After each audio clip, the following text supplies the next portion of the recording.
Good morning. पिछले व्याख्यानों में हमने पुनर्जागरण के अर्थ के बारे में अध्ययन किया। पुनर्जागरण के कारण कौन कौन से हैं और पुनर्जागरण का जन्म स्थल इटली, इस बारे में व्याख्यान किए। आज का हमारे ई व्याख्यान का टॉपिक है पुनर्जागरण की विशेषताएं।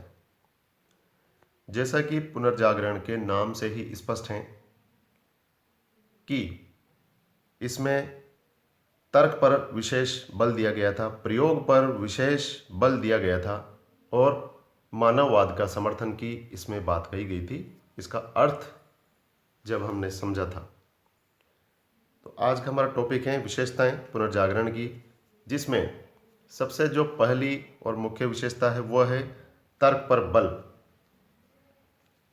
पुनर्जागरण ने मध्ययुगीन धर्म और परंपराओं से नियंत्रित चिंतन को मुक्त करके तर्क को बढ़ाया। पुरानी जो परंपराएं थी, पुराने जो अंधविश्वास थे, उनका खंडन करते हुए तर्क पर बल दिया गया। इस युग के प्रारंभ में अरस्तु के तर्कशास्त्र का गहरा प्रभाव पड़ा। पेरिस, ऑक्सफोर्ड, कैम्ब्रिज आदि विश्वविद्यालयों ने तर्क की विचारधारा को आगे बढ़ाया और उसी बात को सही मानने का निर्णय किया जो तर्क की कसौटी पर साबित हो, ना कि जो पुरानी परंपराएं थी, पुरानी मान्यताएं थी, धार्मिक रूढ़िवादिताएं जो थी, उन्हीं को मान के सत्य मानते हुए अभी तक जिस तरीके का परंपरा थी उसका खंडन किया और इन शिक्षा के केंद्रों के माध्यम से, नए नए प्रयोगों के माध्यम से तर्क पर बल दिया गया और जो तर्क की कसौटी पर खरा उतरता है उसी को सत्य माना गया। तो यह इसकी पुनर्जागरण की मुख्य विशेषता है कि तर्क पर बल दिया गया। दूसरा है प्रयोग पर बल।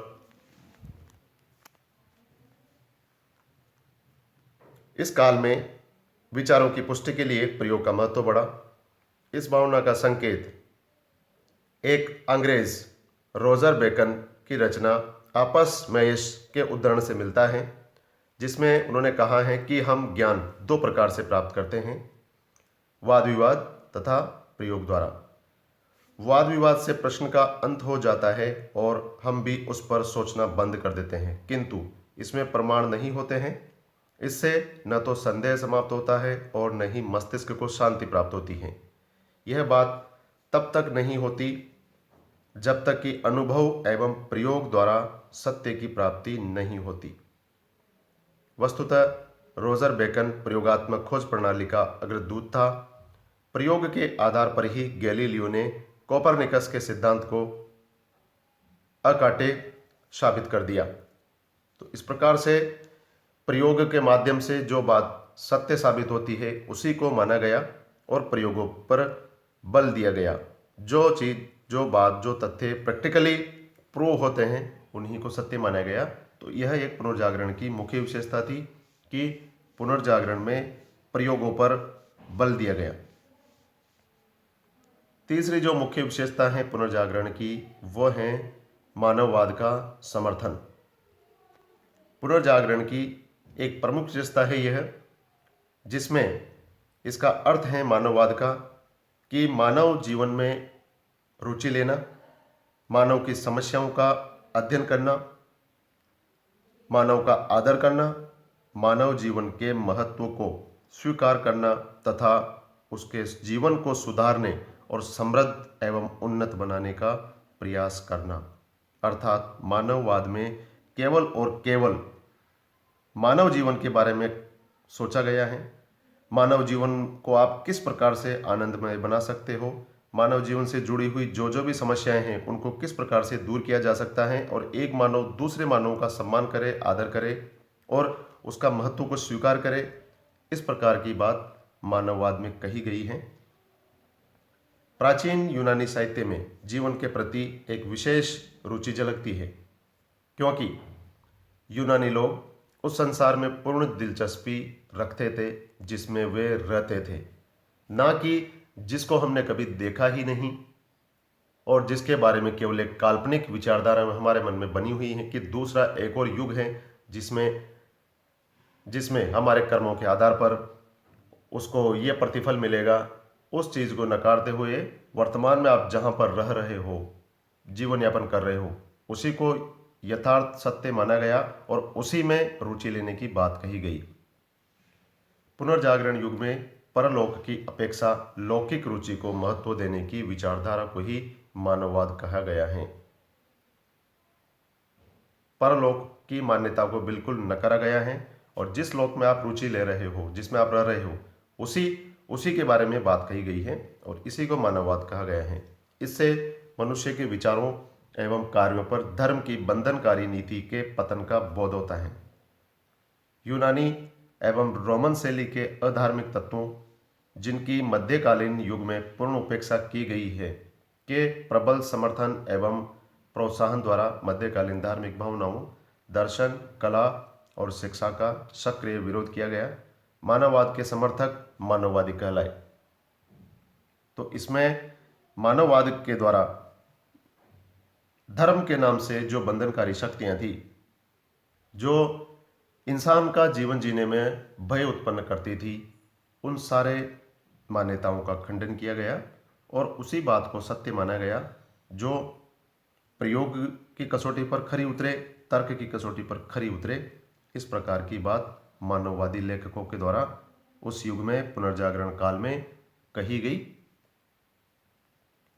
मानववादी लेखकों की दिलचस्पी अब जीते जागते लोगों में, उनकी खुशियों में और उनके गमों में थी। उन्होंने अपने समय की तूफानी जिंदगी के बारे में लिखा, अपनी कविताओं में लोगों की सशक्त भावनाओं को अभिव्यक्त किया। मानववादियों की समझ में जीवन का लक्ष्य और सर्वोपरि सुख, ईश्वर की सेवा करना या सैनिक कारनामे कर दिखाना नहीं, बल्कि लोगों की भलाई के लिए काम करना, ये उन्होंने महत्वपूर्ण माना।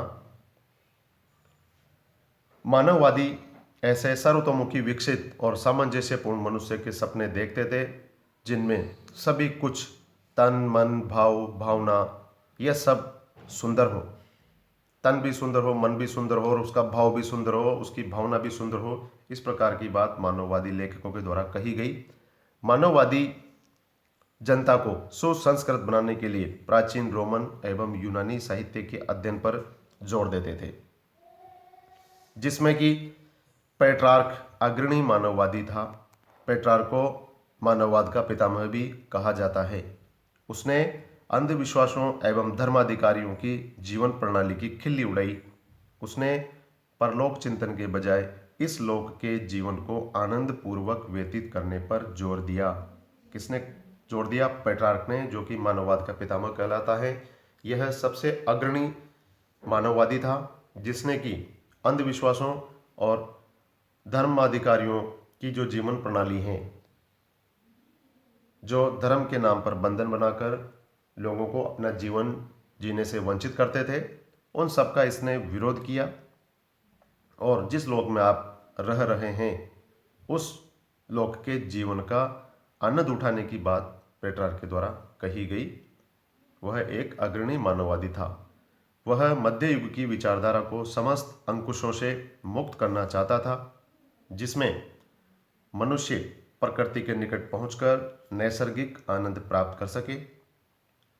ड्यूक ऑफ मांटुआ के मानववाद का एक शिक्षण केंद्र स्थापित किया। इटली के नागरिकों ने मानववाद का समर्थन किया, क्योंकि धार्मिक अंकुश के अधीन वे अपनी स्वाभाविक प्रवृत्तियों को विकसित नहीं कर पा रहे थे। वास्तव में धर्मनिरपेक्षता की भावना मानववाद की मुख्य विशेषता थी। बुकासियो तथा ब्रासियोलोनी पर मानववादी विचारों का गहरा प्रभाव था। एरेस्मस का नाम मानववादी क्षेत्र में अग्रणी है। उसे मानववादियों का राजा कहा गया है। एरेस्मस को जर्मनी में र्युक्लिन और मेलांकथन प्रसिद्ध मानववादी विचारक हुए। इंग्लैंड में जॉन कॉलेट और टॉमस मूर आदि मानववादी विचारकों ने अपनी महत्वपूर्ण रचनाओं के द्वारा मानव मूल्यों को प्रभावित किया। इंग्लैंड के टॉमस मूर ने अंग्रेजी भाषा में यूटोपिया लिखकर यह प्रमाणित कर दिया कि प्रख्यात मानववादी बनने के लिए इतालवी भाषा का अध्ययन आवश्यक नहीं है। कई बार यह पूछा गया है कि यूटोपिया किसकी रचना है, तो यह इंग्लैंड के टॉमस मूर ने अंग्रेजी भाषा में लिखा गया है यह ग्रंथ। तो इस प्रकार से मानववादियों ने अपनी रचनाओं के माध्यम से मानव जीवन का आनंद उठाने की बात कही गई। धार्मिक रूढ़ियों का इन्होंने खंडन किया। पुराने जो अंधविश्वास थे, पुरानी जो मान्यताएं थी, जिनका कोई अर्थ नहीं, जो तर्क की कसौटी पर कहीं से भी खरे नहीं उतरते हैं, केवल और केवल एक मनगढ़ंत बातें थी, इन सब बातों का विरोध किया मानववादियों ने। और लौकिक जीवन में, जिस लोक में आप रह रहे हैं, उस मानव जीवन के बारे में सोचने पर बल दिया, उनकी खुशियों के लिए सोचने पर बल दिया, और उन चीज़ों का खंडन किया जो कभी दिखाई नहीं देती, जिनकी कोई मान्यता नहीं है, जिनका कोई अस्तित्व नहीं है, उन सब बातों का खंडन किया मानववादियों ने। और जिसमें कि पेट्रार्क का नाम सबसे अग्रणी है, उनको मानववाद का पितामह कहा जाता है। 15वीं शताब्दी के मानववादी आंदोलन के महत्व के संदर्भ में 4 बातें उल्लेखनीय हैं। प्रथम, इटली के मानववादियों ने मानव के बौद्धिक विकास और स्वतंत्र चिंतन में सहयोग दिया।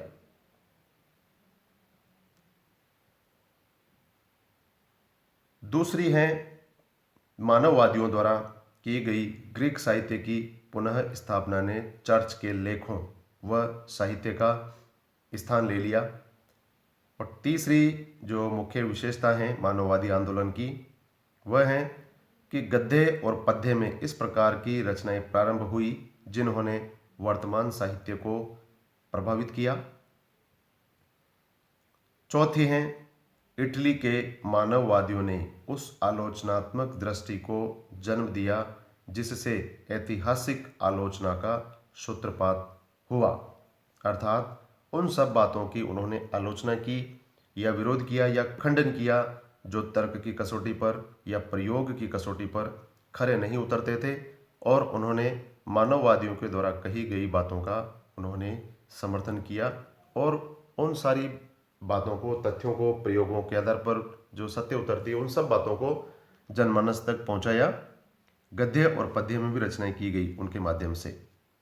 तो मानववाद के माध्यम से मानव ने बौद्धिक विकास और स्वतंत्र चिंतन के पर बल दिया। यह इसकी बहुत मुख्य विशेषता है। इसके बाद नेक्स्ट जो विशेषता है पुनर्जागरण की विशेषताओं में, वो है सहज सौंदर्य की उपासना। यह एक पुनर्जागरण की प्रमुख विशेषता थी कि सहज सौंदर्य की उपासना। यह उपासना भौतिक एवं मानसिक दबाव से मुक्त थी। कला पर मानववादी प्रभाव को सटीक एवं यथार्थ पक्षों पर बल के रूप में देखा जा सकता है। इटली के कुछ कलाकार जैसे कि लियोनार्दो दा विंची, अल्बर्ती, शैनिनी आदि कला में वैज्ञानिक मानदंडों को लागू करने की संभावनाओं के प्रति इतने मुग्ध थे कि उन्होंने इस विषय पर विपुल साहित्य का निर्माण किया। लियोनार्दो लिखते हैं कि अच्छे चित्रकार को 2 प्रमुख चीज़ों का चित्रण करना होता है, मनुष्य और मनुष्य के मन की भावनाएं। मोनालिसा इनकी प्रसिद्ध कृति हैं जिसमें मानव की भावनाओं को उसमें इन्होंने चित्रकार के रूप में प्रस्तुत किया। तो इन्होंने बताया है कि मनुष्य और उसकी भावनाओं का अंकन करना यह बहुत महत्वपूर्ण बात है जो कि उन्होंने कही। और सहज सौंदर्य जो आप देखते हो, चाहे वो मानव का हो या प्रकृति का हो, उसके बारे में उन्होंने बल दिया। और यह भावना मानसिक, यह उपासना भौतिक एवं मानसिक दबाव से मुक्त थी। इस प्रकार की बात उस समय के चित्रकारों ने या मानववादियों ने या लेखकों ने या वैज्ञानिकों ने कही, और उन सब ने सहज सौंदर्य की उपासना पर बल दिया।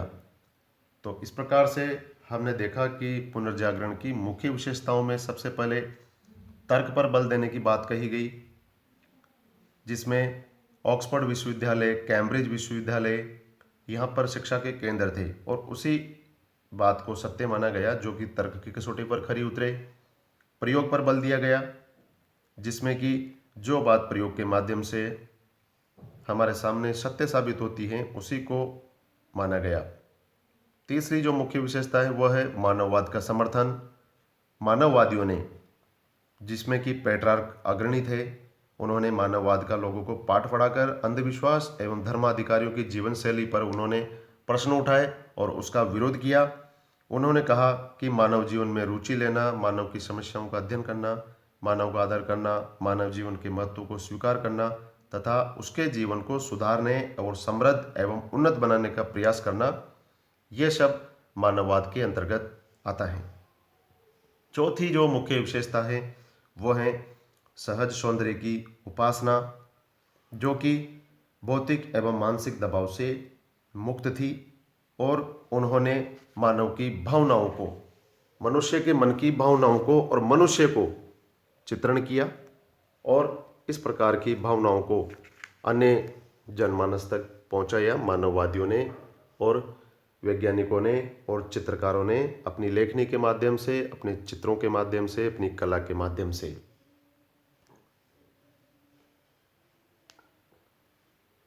इसके बाद में हम बात करते हैं साहित्य के क्षेत्र में पुनर्जागरणकालीन विशेषताओं की, जिसमें कि जिन जिन साहित्यों की रचनाएं हुई प्रमुख साहित्यकारों के द्वारा, उनकी मुख्य विशेषताएं थी कि देशज भाषाओं का विकास, साहित्य में मानववादी तत्वों का प्रवेश और शैली में परिवर्तन एवं गद्य साहित्य का विकास।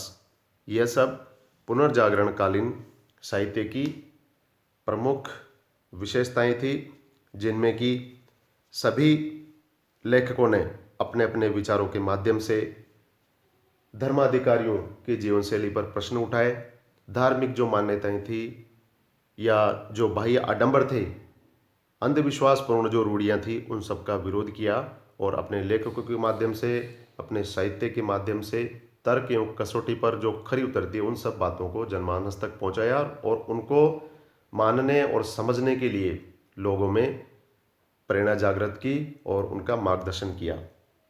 धन्यवाद।